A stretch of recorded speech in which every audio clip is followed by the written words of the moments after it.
Good evening and welcome back to Prime of My Life. It's Thursday evening, the glorious payday is tomorrow. I know roughly how much I'm getting and it's not as bad as I thought. So this evening we are talking shopping, going grocery shopping, food shopping, however you want to describe it. Because over the last couple of years as I've been building up a little stockpile and stuff, you learn what you use and what you don't. And what's been sitting in my cupboard for ages and what hasn't. So I just thought I would come and say, right, this is what I'm thinking. I haven't even written it down yet because I'm still at the thinking phase. And one of the first videos I ever did was about dehydrating cooked rice. And the reason I did that is because I'd read somewhere about this minute rice. And I thought, that's really good. And I have loads of rice. I use rice all the time. So when I had got my dehydrator and I was like, I'll put cooked rice in it and then it can be in a jar and it'll take me 2 minutes to redo it. I used the last of that last week. Pointless. It just doesn't. I've just actually boiled another big pan of rice and it will not be getting dehydrated. It will be getting put into the Tupperwares or storage boxes and put into the freezer. Because that's an awful lot quicker than having to boil up dehydrated rice. So we won't be doing that again. That's pretty pointless. My dehydrated stuff, I am actually better at making it into powders. For me, because a lot of it is used in casseroles and such, to give it the time to boil, to rehydrate, to cook, because you can't really use them as a side veg. So I am much better using, making them into powders, like carrot powder, onion powder, well, onions I put in anyway, mushroom powder. I go through so much mushroom powder, it's no real. Garlic powder, stuff like that.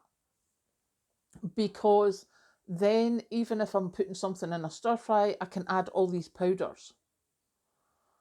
And I'm not sort of like trying to rehydrate them and only using them in casseroles. I found that was quite a big thing. I was only using them if I was putting them in the slow cooker. That would be the puppy coming back in. Hello, baby. I see you. Her ears are sitting up now. Are you wanting to come and say hello? Are you going to come up? Oh, you're sitting so beautifully. No, don't do that. Come here. Right, for anyone who hasn't met this little bundle of joy, who the last time I did this was half the size. This is Callie. Oh, your best girl. Yes, you were. Oh my goodness, kisses and everything. Oh my goodness. Callie, whose ears now sit up straight. Right, you ready to go down again? Because you are so much heavier than the last time I did that. And slobbery kisses. Bless her. So, yeah, dried vegetables, dried casserole mixes, etc. I have decided I'm much better if I make powder. And the easiest way to make powder is to dehydrate the veggies and throw them in the coffee grinder. So I've started powdering some of the stuff because I'm just not using it. And that's a complete waste. Excuse me. So it's much better if I do that. One of the other things I've noticed, tinned meat. I have got so much chopped pork in my cupboard and corned beef because I like corned beef hash. I have potatoes that I got in last week. I like corned beef hash. But normally I've got fresh corned beef that I've got at a reduced rate. There's probably at least 4 or 5 tins there of corned beef that have been there for a couple of years. So we'll not be stocking up on that. The chopped pork, I've got way too much of that. So yeah, we're not buying any more of that anytime soon. But of course, when the cost of living crisis hit at first, it was like, this is going to go up in price, this is going to go up in price. There might be problems. So I was like, I'll just buy loads. You know, as you do when you get really enthusiastic and you go, yeah, I'll just go and do this, and this. Yeah, that was me. So I still have a decent enough stock of that. I've got loads of lentils because lentils, lentil soup. As soon as the weather turns cold, I am straight in with the lentil soup. Um, I have loads of oats because I do eat porridge. I make flapjacks. So although I'm not going through them as quick as I thought I would, they're still on the list, but I don't need to buy them for now. Pressure canning meat, I need to start using it. I actually used one of my jars of pork for tonight to make pork stir fry, fried rice stuff things. So we're going to start using more of that because they're about 2 years old now. I know they keep for a lot longer, but I like to sort of try and move them around a bit. Okay, dog's safe. So I just thought I would come on and say, yeah, this is my first part-time wage. This is the first time that I'm going to sit and look at that budget for how I'm working it. And I thought I'll come and say, one of the biggest things I've noticed is making jam is brilliant. Because now that I started making jam, which I've done for the last 2 years, I go through, because I have toast and jam in the mornings, and sometimes when I come in from work, I go through about a jar of jam a week, which is a ridiculous amount of sugar, and I don't care because it's homemade jam and it's fabulous. But it costs me so little because well, it might not this year because our local fruit farm has shut down.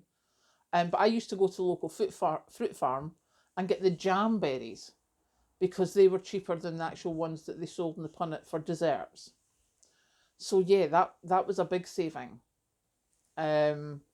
So yeah, jam is definitely something that if the fruit's reduced or if someone's got fruit going a begging, then I will continue to make jam. I've done lemon curd once. Really need to do it again, but I prefer the jam, I have to say.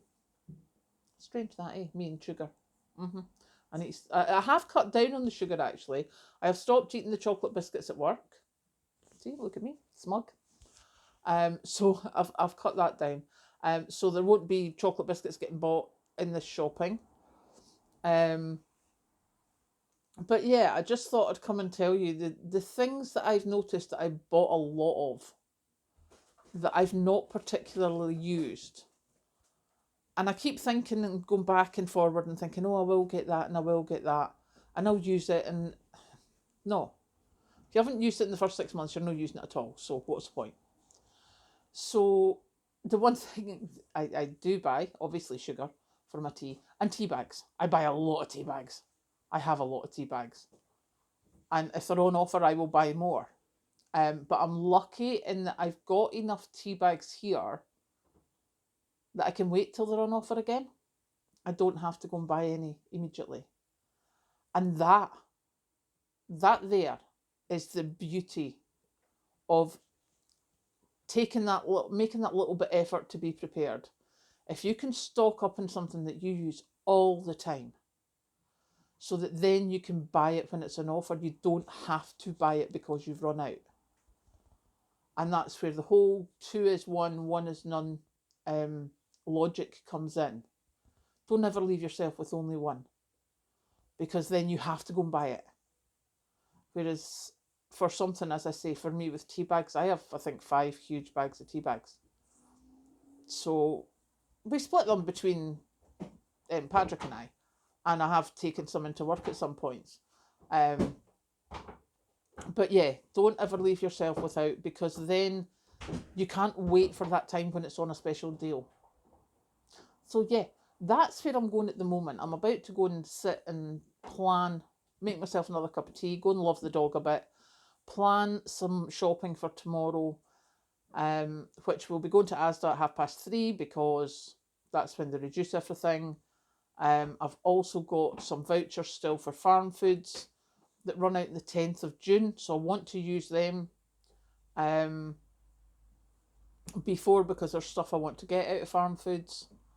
So yeah, that's my plan. So I'm off to go make my shopping list, my shopping plan. I'll catch you later.